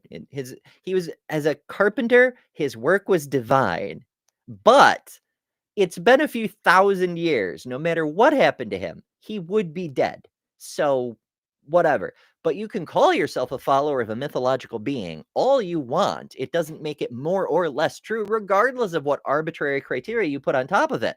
But also, the mythological Jesus himself would not put that barrier to entry on it. In fact, he didn't, according to the magic book, the Gospels, the Scriptures. He was saying shit like, all of you have fallen short. All of you have sinned. And also, there is not one who is not welcome to come follow me. He put pretty strict requirements on it. You got to sell off all your wealth. Sell off your possessions and give your wealth to the poor to help them. You've got to abandon your family and put Jesus first. So you could argue, to be a true follower of Christ, you can't be having any relationships at all. You need to cut off your parents. You need to end your marriage. You need to abandon your children and just be a holy Christ follower. But falling short of that, you can be a Jesus fan and live any fucking way you want to. Mary Magdalene sure did. true follower of Christ. 1000%. And that was the moment where I was like, that's it. And I never looked back. That's why it is so important to have godly people in your life and not be surrounding yourself with people of the world. Amen. So the people of the world. Only listen to the cultists. Only people in the cult can be trusted to tell you the truth. Those worldly people, they will lie to you and lead you out of the cult. And then what? Then, if you're outside the cult, if you're thinking your own thoughts, if you're reaching your own conclusions, if you're not being beaten every day for your own good, whether you need it or not, then maybe, just maybe, you'll be tortured for all eternity. Holy crap. Godly So people, true. yeah. That moves right into because our stories in this are so interconnected, because as I was saying before, I was always able, kind of just the way that you were, I was able to pick and choose what part of the Bible I wanted to live by. And it was You're still doing that, bestie. You're still doing that. You're picking and choosing, because Jesus was pretty clear. He was open to all comers. usually the parts that were good for me and benefited my life and were, didn't, cause me any like nuisance in any way. And this topic, just specifically on sex, because I was laying things down left and right and I was so obedient to God, and I heard She was laying things down left and right, folks. Giggity, giggity. his voice so clearly, but this one area of sex before marriage and sexual sin was, my heart was so hard into it. Like I would be listening to a sermon and I'm like a sponge when I'm hearing about Jesus. Like my heart is just The image, I'm a sponge when I'm hearing about Jesus. I just want to soak all the Jesus juice into me and overflow. So when you squish, Jesus comes out. Wowzers. wide open. And I swear, if someone mentioned sex or abstaining from sex, immediately I would close up and I'd be like, I respected it. Like I loved it for other people. I was like, that's great for them, and I hope that they follow it because I care, and because I know it's good for them. I knew, but I was like, but for me, absolutely not. And that's valid. It's okay to say, if not having sex is fine for you, good for you, but it's not right for me. That, cool, no issues. But to turn around and start saying, I was wrong, it's not right for me, also good, also valid. But then to take it the step further and build up this show with this platform, with this following, and tell people, no, you have to live the way I say. Now we have an issue. Beta Ray says, Ember, I thought these two women were supposed to be taken to the town square and stoned to Smurf for preaching God. Says so in the Bible, after all. And that's true. Women presuming to teach, at least anyone who isn't a child and possibly other women, depending on which version of which denomination of which translation you're reading, stone them to death. How dare you presume to speak, woman? Ugh. All of us. We would be murdered if people actually were true followers of Jesus. And it's just so many, like, truly the enemy will convince you of such the craziest things, telling me that this isn't possible for me, that I would never do. I'll get there. But like, while yes, it was difficult in a lot of ways, it was also one of the easiest decisions I've ever made in my life. And I went so long thinking, having the enemy talk to me crazy, telling me that this would be just impossible for me. It was a lie. It was a lie. The enemy talked to me crazy, telling me it was impossible for me. It sounds so much like English. It almost makes sense. It does sound like someone has been talking to her crazy, though. You think something is going to be hard, but and then you're like, whoa, why is this? And if you think something is going to be hard, giggity. So easy. So I'm in a relationship at the time, and Ari is coming to this realization, and I'm coming to it as well, but I am kind of masking it because I'm like, I'm literally running from God. He's pressing in, and I'm just like, no. I'm feeling the same things that you are, but I'm almost like pretending like I'm not, because I couldn't face it. That's an interesting thing to say. I'm having the same feelings as you are, but I'm pretending I'm not. Is that a little bit of honesty sneaking through? Is that a confession, perhaps? And there was a moment where, like, so at this point you had kind of been like, I can't, like, this can't happen anymore. And I'm like, that's really great for you, Ari. I'm so happy for you. Well, I'm not there.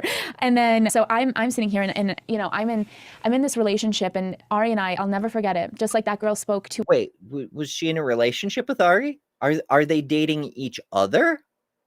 Interesting. I did not expect a podcast called Girls Gone Bible to be that progressive. Congratulations. I'm so happy for them. Us that day, and it changed something in you. You spoke to me that day, and God spoke through you to me, slapped me in the face. You said something, because we're on. And they like to be slapped in the face. They both said it, apparently. Maybe I've underestimated them. I did not realize. Now, far be it from me to kink shame. I've been with people who enjoy a little bit of, physical play, and that's fine for them. But I was not expecting it. That's a little surprising from the Girls Gone Bible people. It seems they've also included the wild, like they're Girls Gone Wild as well as Girls Gone Bible. I wonder. That's interesting. The way to the gym, it's like 9 o'clock in the morning, and we learn something new every day. Telling you about a story about something that whatever, and I'm like telling you the story just so nonchalantly. I'm telling you this story about sin like it's nothing, which is just so crazy to think about now. And you looked at me and you said, not judgmental, not mean, not like, truly, she just said it, just she was genuinely curious. She goes, it's so crazy that you're so close to Jesus and you don't feel any conviction for this. And I went, I'll never forget it. So now they're slapping each other. But I mean, like, why would it though? Why? Okay, you feel like you're close to Jesus. You have your imaginary friend, you're dating, you're snuggling, it's all wonderful. But like, I don't know. I had an imaginary friend when I was a kid. I had a few stuffed animals. I had a couple of bulls, cows with the horns and whatnot. And I had one bull that was white, and that was White Bull. And then I had another bull that was both red and white. And to keep them straight, I called that one Red Bull. And they both could fly because Red Bull gives you wings. But I had a third, who was my invisible friend, that was named Invisible, because I have always been this way. I'm just like that.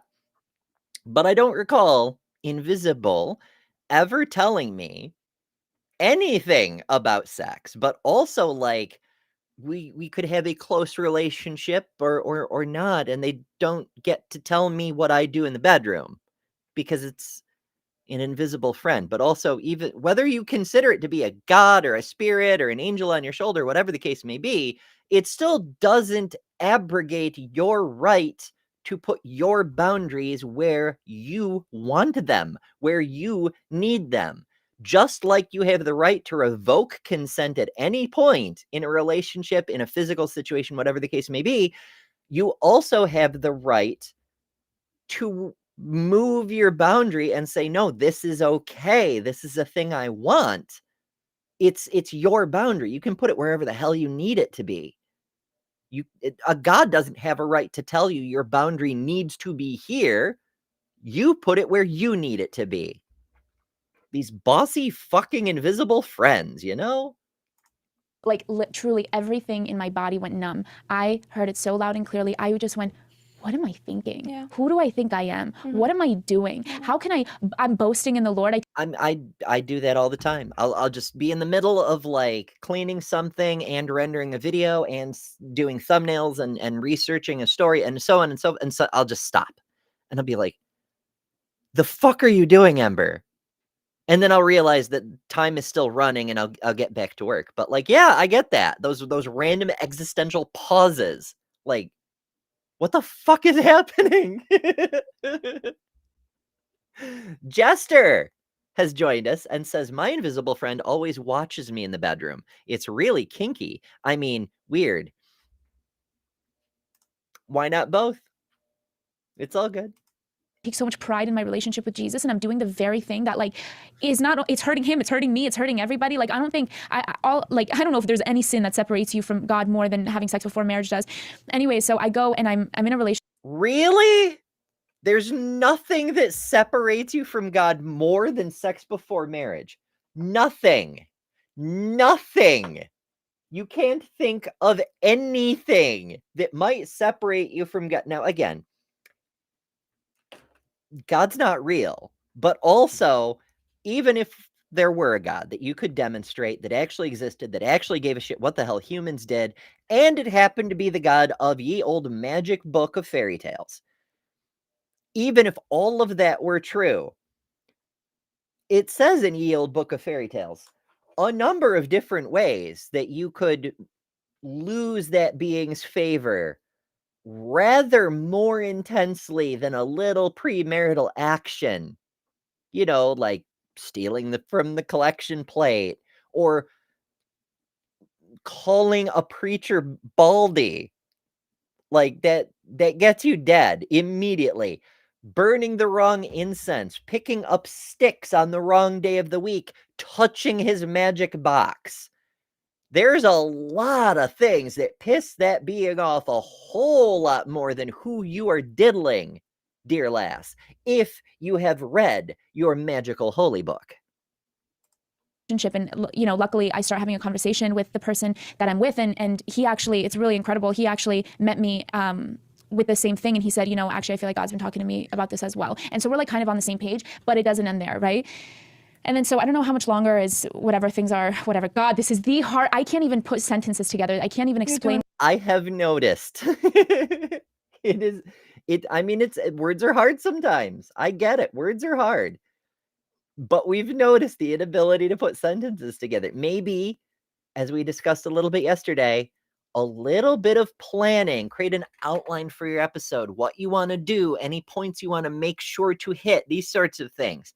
I mean, leave a lot of wiggle room for improvisation, especially when there's multiple people, because they're going to come up with ideas you didn't think of, and then you're going to bounce around and go off on a tangent, and we do come here for the tangents. But maybe get a general gist of a plan of what you want to say and do and talk about and such. Holy crap. On that note, there is a lot to say on that. I think I'll keep this one. We're about halfway. We're at 28 minutes and 35 seconds if anyone cares to write it down. But about halfway will do for my purposes. I'm probably going to keep this in the bank for any other time that I run out of prepared video before I run out of show. Because there's a lot to say and it's kind of fun. And I think we're getting somewhere with some of that stuff. So yeah, we'll probably see them again as bonus content coming forward. Make sure you're subscribed so you can catch the bonus content. But we are just about at time for today. So before we go, I want to thank everybody who sent a super chat and otherwise supported the channel, because that is how I pay my rent, and I very much appreciate it. And that was a $2 super chat from Lil, who said, "You're always compatible with a super chat," which is good advice for everybody. There's other ways to support too. Free ways, like, share, subscribe.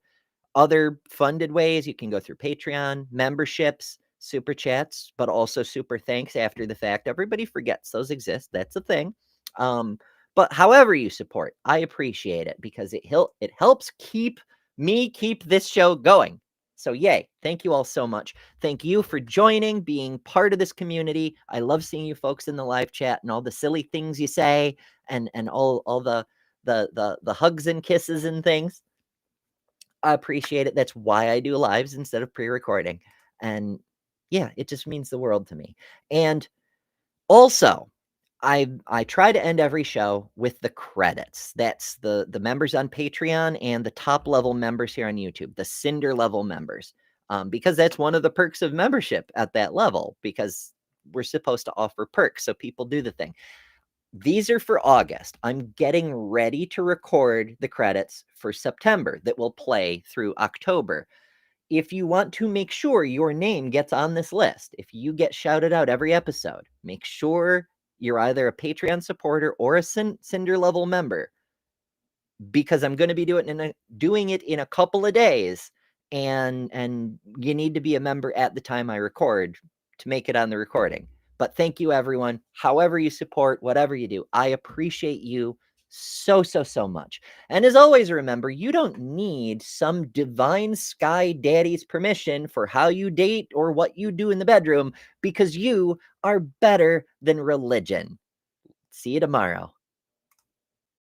Thanks to the top level members and Patreon supporters for August: Miranda, Karen Butcher, Jessica the Transmetal Alchemist, Robin Webster, Maya Adkisson, Jimmy Tux, Ian Chen, Kalasia, The Barely Bearable Atheist, Eric Wander, Jason Jacoby, The Mighty Filbert, Hunter Biden's Laptops, Larkwright, Greg S., Neurogeezer, Mage Greywolf, Farhan Salas, Poor Claire, BTF Wayne, Cosmic Kyle, Bomb Poppy, RDZ, Billy Bongsalot, Marty Cameo, My Unfinished Sock, Austin Sims, Tinker Phil, Anarchic Fox, Sabrina Page, Leslie Hutchings, Gazela Mail, Evil Toe, Right-Handed Sith, Luke, D. Murphy, Jesse, Uncle Charlie, Ryan Cultastic, Kurisu Yamato, Scott Duke, Michael Bell,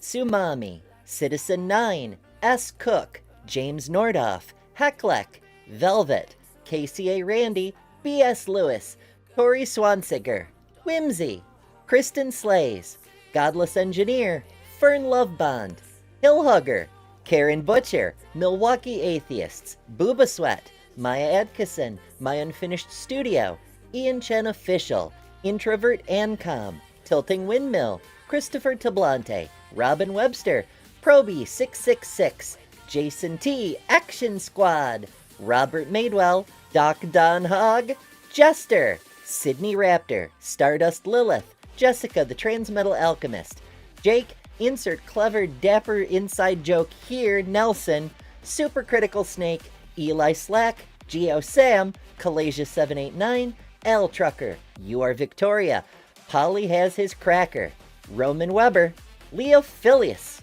Nikki Pare, Jasper, Yahooligan, and Pinworm. Thank you all so much. I feel energized and grateful that you're part of this community. Thank you.